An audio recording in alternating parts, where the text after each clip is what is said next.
guys.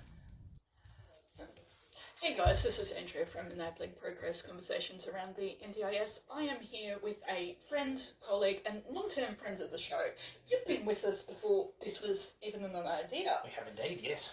And I owe him a public apology. We have been trying to tee this up for, 3 months? Yeah, ships passing in the night, nothing seems to go the right way.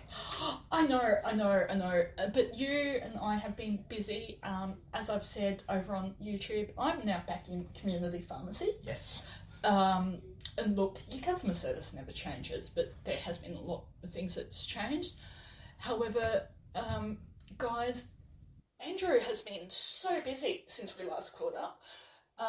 You want to talk about your additional qualifications that you've gained? So I have recently finished the next round of study to be able to diagnose and prescribe for some straightforward health ailments for people who, particularly when it's difficult to get in to see the doctor, often there's a 2 or 3 week waiting period. Or honestly, if you're used to seeing your pharmacist for a lot of things, we can now look after a bit more for you along the way. It's great. Yes. As well, so yeah. And you also do have your mental health certificate as well? Yes. So I'm have an acknowledgement of advanced practice in mental health care for patients, yes. Yeah, because let's leave that one. Yeah, having seen it on and off for many years, it's a very common thing throughout the population, but also through into the community pharmacy, and being able to offer that extra hand for patients who need a little bit more personalised looking after. Yes, my take is very, very basic. I always have a good dad joke up my sleeve, but you can use things like that to start the conversation. Oh, absolutely. And now, thank you. I'm looking at mine as well. Guys, I'm still disorganised as ever. So now, this is a huge one that you and I know, but we need to get out there. That pharmacies in Australia do much more than just filling scripts. So what do you guys offer here as well? So look, throughout pretty much every pharmacy, you'll find somebody who is willing to talk, willing to discuss, actually provide that education and insight onto the medications and treatments. Knowledge does go beyond the medicines itself. To know how the medicine works, you need to know how the disease states work. So there's a lot of extra information that your pharmacist is able to do and look after. And a lot of times, once we start getting an interplay between different conditions and different medicines, that's where we really come in and can be particularly helpful to, even if it's just as straightforward as simple as, can I take these together? Does it need a different time of day? All the way through to, this dose has changed and I'm getting these troubles. Yes. What could it be due to? So there's plenty of information there, and honestly, you'd be hard pressed to find a pharmacist that doesn't love to stop and talk and spend more time than they should yammering away. Yes, I am not going to touch that with a 10-foot pole. But yes, and also Polypharmacy is huge in our disability and aged care community. Very much. I know that is now becoming a specialty in of themselves in the geriatric community. Yes. Now, that leads me into my next question, and we need to do a whole podcast on this one. But psychotropic medication in the disability space, how are they used? Because you hear psychotropic medications run around, but you also hear it used interchangeably with chemical restraints. Indeed. They are not the same thing. No, and it does come down to definitions and the like there. Look, a psychotropic medication is simply something that has an effect within the brain or within how the brain's functioning. So that runs a very wide gambit from antidepressants, anti-anxiety medications, antipsychotics or mood stabilizers, through to epileptic treatments. Yes. So there are a lot of medicines that fall into the psychotropic space. The definition for a chemical restraint comes onto how it's prescribed, how that clinical reasoning comes about for deciding to prescribe it. And chemical restraints, rightly so, have been demonised isn't the right word, have been frowned upon because they Yes. can be used inappropriately, much like a physical restraint is and Yes. very commonly can be used inappropriately. A medication that is used for sundowning for Alzheimer's patients, that is used for anxiety and mood stabilising for, let's say, an ASD or ADHD patient, those medicines used in this conjunction and with that clinical processing through prescriber and patient and family with that decision process. Family is a huge point very in much. there. Yes. That's at that point it's not a clinical restraint or a medication restraint as such. Those medications can be used as a chemical restraint, and it comes down to how it's written up and where it's used, and the appropriateness of that use as well. Yes, and that's where a lot of education goes into that as well. So if you say, I'm going to throw you with this one, is challenges with training gaps with support workers, our heart goes out to them. They are an amazing resource in the community. Very much. But do you see training gaps around medication safety? Sadly, yes. And a lot of times it's rarely the fault of the support worker. Yes. Rarely do you have a support worker who is doing things outside of their training or doing things against the guidelines and the like. More often than not, it is somebody who is well-meaning or who simply is unaware that there's a potential trouble. Yes.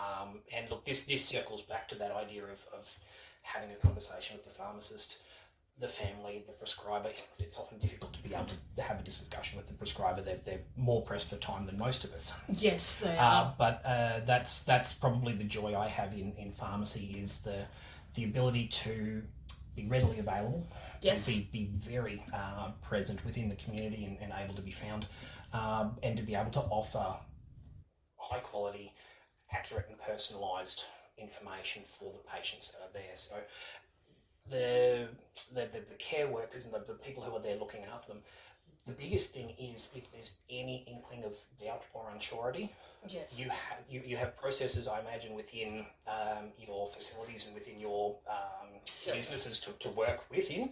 Yes. But you also have pharmacists. Toowoomba's got some of the most heavily. We've got more pharmacists around town than most other places. We have more pharmacies per capita than it is, and we've got some amazing specialty pharmacists as well. Yeah. There are some really good colleagues around town. Absolutely. Yes, and full disclosure, we are colleagues, and us girls can't get away with anything as caregivers, community nurses. If you've got any questions, just pop in. Yes. As well, pop in. And personally, I would love to talk to anyone and everyone. There's not enough time, but we'll make time for most things where we're going to sit down and chat.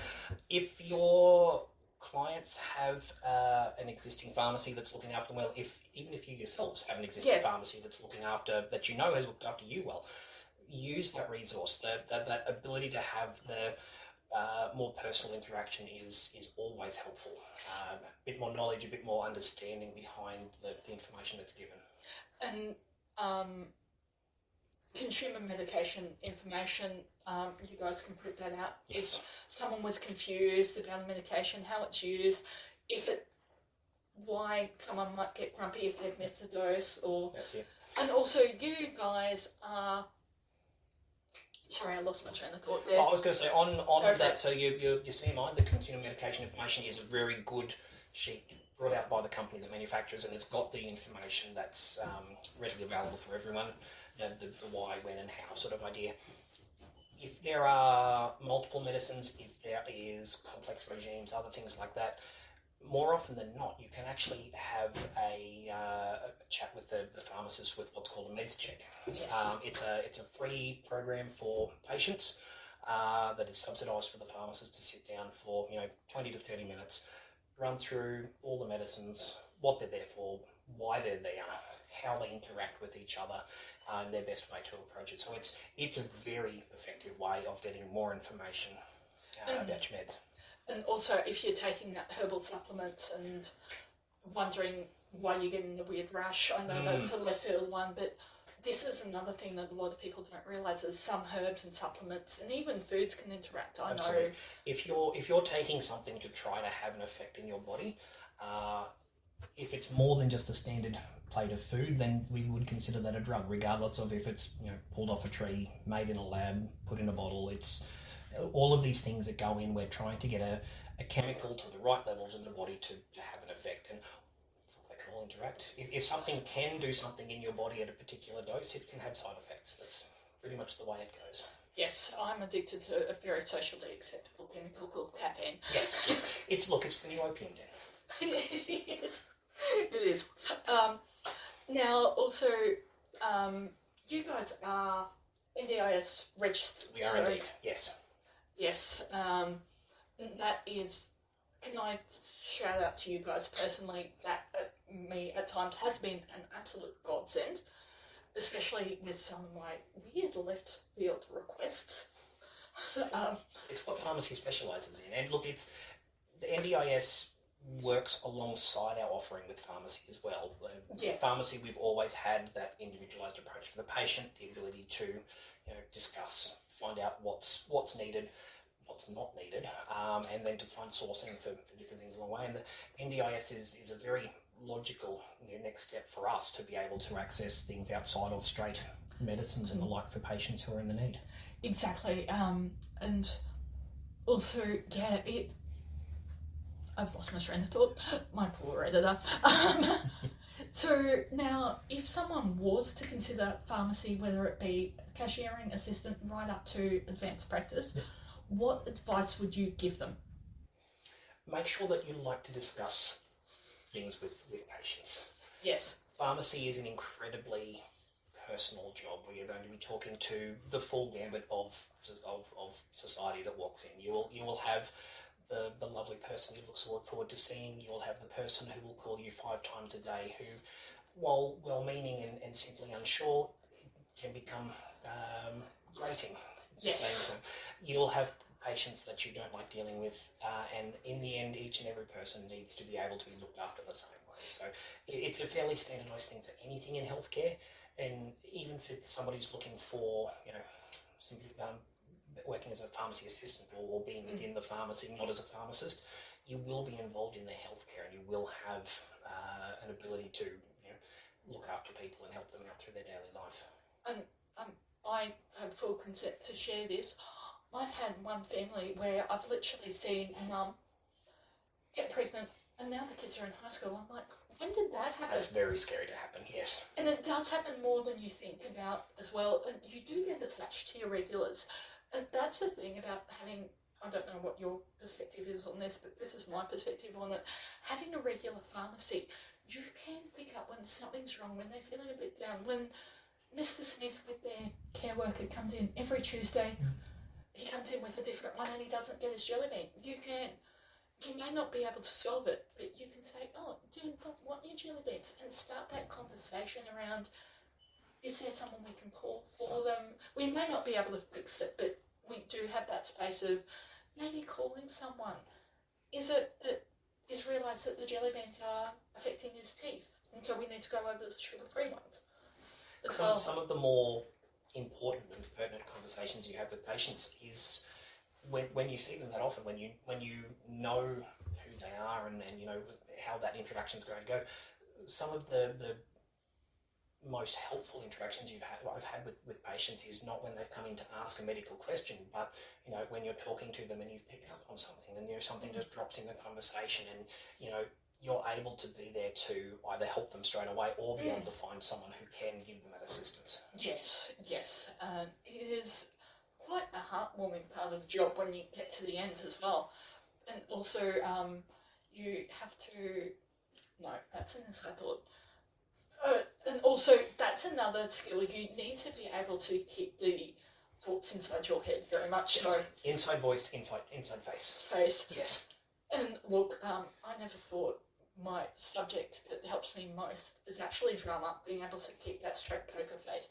But can we remind our viewers and listeners that in pharmacy, there is no such thing as a stupid question, especially around medication, No. medication safety, storage of medications as well. And you guys offer sleep apnea as well, don't you? We do, yes. So look, we've got a number of extended things we look after, such as sleep apnea, continence assessments. We do compression garments as well, and then the usual medication packs and as we mentioned before, the new consults to be able to actually do a good.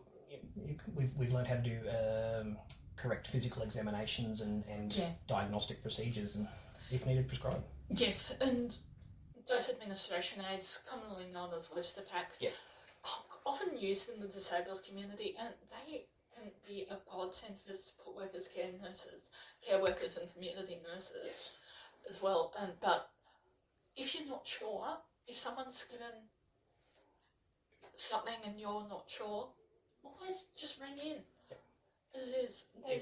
Exactly what you said before. No question is a silly question when it comes to medication safety, and particularly somebody else's medication safety that you're looking after. It's, a lot of troubles and issues are found by just one person having a bit of a red flag throw up in their mind, or to think something doesn't seem right. And you're better off asking and being told that it's and working out that it's okay, rather than not asking and having an issue develop along the way. It is, and this is a huge thing with psychotropic medication versus, I'm mispronouncing that, I do apologise. No, that was right. Versus chemical restraints. Sometimes the support worker will pick up that they're over-medicated or under-medicated. It's a huge one as well in some communities as well. And so if this is a controversial take, but if a doctor's discussing medication, if you're thinking, but the side effects are too much, before you feel it, come and ask the pharmacist. Always discuss, and most prescribers are going to be very good. If you know that a patient has had a side effect with something previously, and there's discussion of the dose going up, if we're able to discuss that while we're with the prescriber, because that's an important part, and it can be information that either they didn't have, weren't aware of, or just simply did not flag as an important point for the conversation. Because you guys have got much more time versus a GP or a specialist, or even now positive behaviour support practitioners, who are becoming a very important part of the care teams, because medication should be, I think, the third resort before, because sometimes it might just be that person needs attention. Yes. And so, attention and being occupied, stimulated. Correct, yes. And that's where, for me, going back to work was actually the stimulation I needed. I needed the challenge of the store I'm working in. They're quite happy for me to record it, but we'll keep the name offline as well. And any final thoughts that you wanted to get out there as well in Australian, because Australian pharmacy is quite unique in the fact that only pharmacists can own pharmacies. Yes. And did you want to explain to our international viewers why that is the case? Because there is very specific reasons behind it. Pharmacy's always been an interesting interplay between running a business and being a healthcare provider. And you can see that there are times where some of them have leaned too far towards running a business rather than offering healthcare. Yes. And having pharmacists own means that the person has gone through not just a university degree, but a degree in healthcare with a focus on looking after patients. Yes, and that puts the patient care at the centre of the business, not the business. That's right. Yes, looking after patients is the primary point. Can't tell you the number of times a day we have patients come in and you send them away with nothing because it's the best treatment. Yes. Which is absolutely essential for correct healthcare. And if you're purely business focused, there would be a push to make sure they make a sale, or they'll walk out with something. Properly healthcare focused means that the patient only has what is needed, and most of the time what they need is either time or rest or reassurance. Yeah. None of which costs anything. No. And that's a big thing to the disabled community. It is okay to rest. Yes. It is okay to rest. Rest is a valid prescription.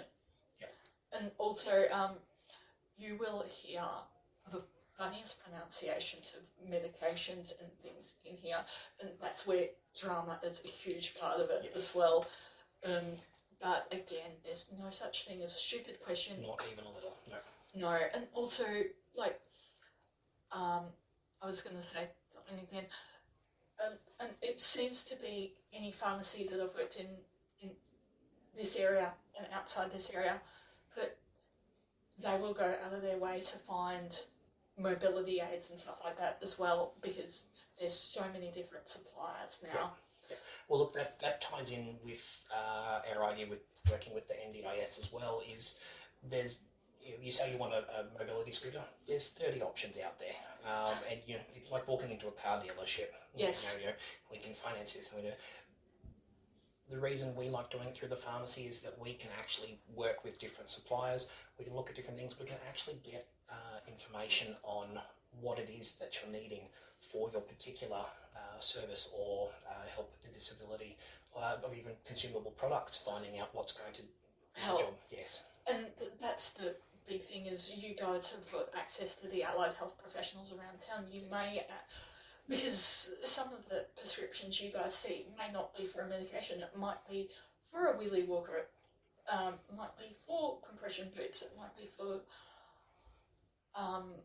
specialist dressings. Yes. Do not get me started on specialist dressings. They are interesting case at the moment with all the development. And there's some amazing research coming out of Macquarie about skin rehydration at the moment. Yeah. I think you and I have both been following that one as well. But, and guys, can we thank Andrew very much for giving up his time as well. So it has been amazing to have you on. And any final thoughts around particularly medication safety and storage as well? But one of the things that grates my gears, storing medication in the bathroom. No. Humid and hot. Not what you want. Yes.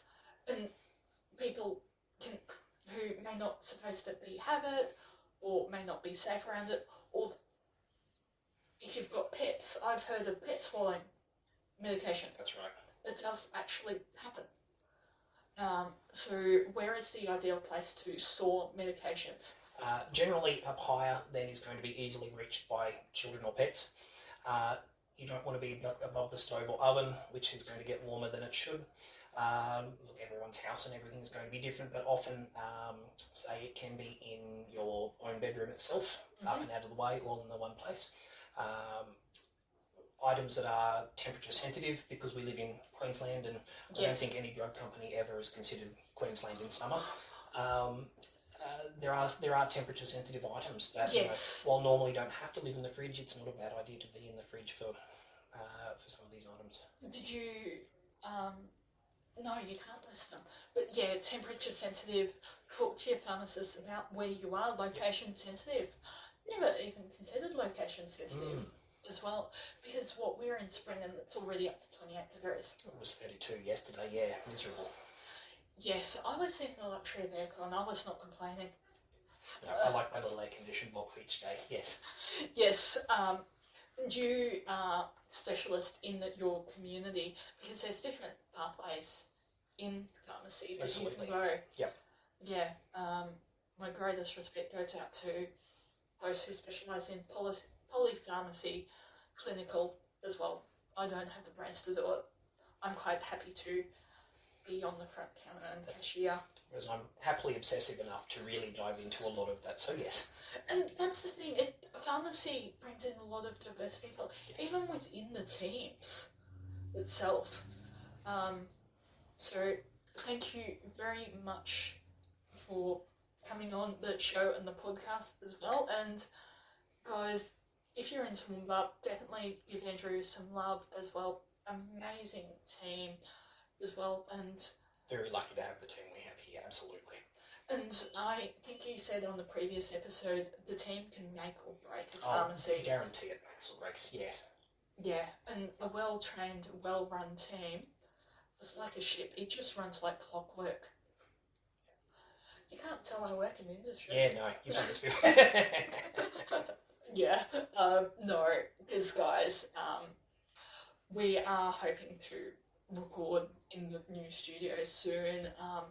We've found a private studio in the private space, which is amazing. I can reveal where it is. It's popped over at the old dairy.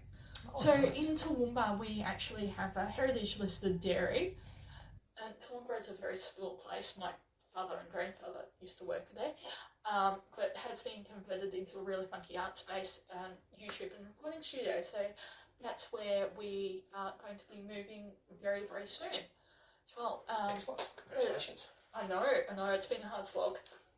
But look, my dad always said, and he still does, dreams don't work unless you do. No. So thank you for being on. Any final thoughts? No, I appreciate the time. Thank you. Will do. Oh.